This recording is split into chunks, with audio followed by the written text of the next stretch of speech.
Enfant de Carhaix, né à Carhaix, député aujourd'hui de la région parisienne dans le Val d'Oise. Je vais être très bref parce que Christian Tradec, le maire de Carhaix, qui se bat comme un lion pour l'hôpital, et Mélanie, ma collègue, à l'Assemblée, dont je rappelle qu'elle a fait sa première question orale au gouvernement, la toute première question orale au gouvernement du groupe socialiste à l'Assemblée, c'était sur l'hôpital de Carhaix. Donc moi je vais être très bref.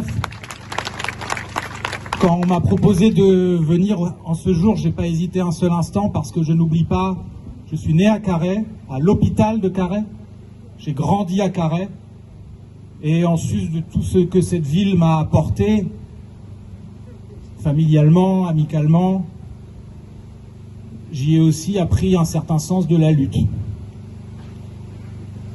Ce que nous avons entendu aujourd'hui n'est pas acceptable. Certes, le préfet a été courtois, encore heureux, j'ai envie de dire. Non mais c'est devenu même parfois compliqué d'avoir la courtoisie de la part de certains représentants de l'État. Donc notons ce point, mais pour le reste, on a tourné en rond pendant 2 heures. Donc maintenant, c'est un rapport de force qui s'engage. Y compris quand on voit la manière dont certains d'entre vous ont été traités par les forces de l'ordre.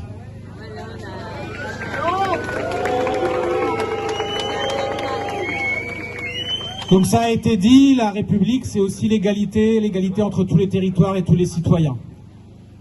Ce combat, il est territorial, il a une portée nationale pour 2 raisons. La première, c'est que ce gouvernement a aggravé le chaos partout. Vous serez peut-être étonné si je vous disais qu'à 5 km du centre de Paris, des gens meurent sur les brancards d'urgence et des gens ne peuvent pas accéder à des hôpitaux. Vous serez peut-être surpris, mais c'est le cas. Donc le désastre, il est national, même s'il y a en effet une spécificité de certains territoires, et notamment du centre-Bretagne, car les urgences sont le dernier rempart quand il n'y a plus rien. Et si ce combat, il est national, c'est aussi parce que vous êtes un exemple. Parce que partout, ça se dégrade, mais partout, il n'y a pas les mêmes capacités de mobilisation. En 2008, le pays entier vous a vu, nous a vu. Des millions de personnes ont vu la bataille de l'hôpital de Carhaix et du centre-Bretagne. Et ça a forcé le respect. Et moi, je sais que je côtoie des militants de toute la France et certains m'en parlent encore.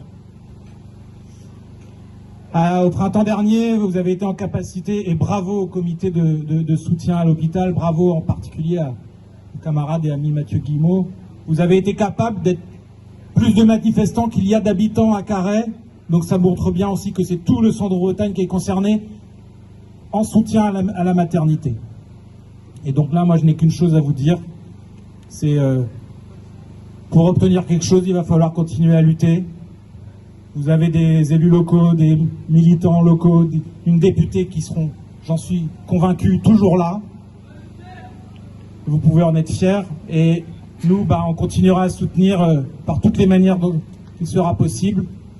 Et donc, vous êtes la fierté aussi de tous ceux qui refusent de se faire piétiner. Vous n'obtiendrez quelque chose qu'en continuant à lutter. Et donc, merci à vous et ne lâchez rien.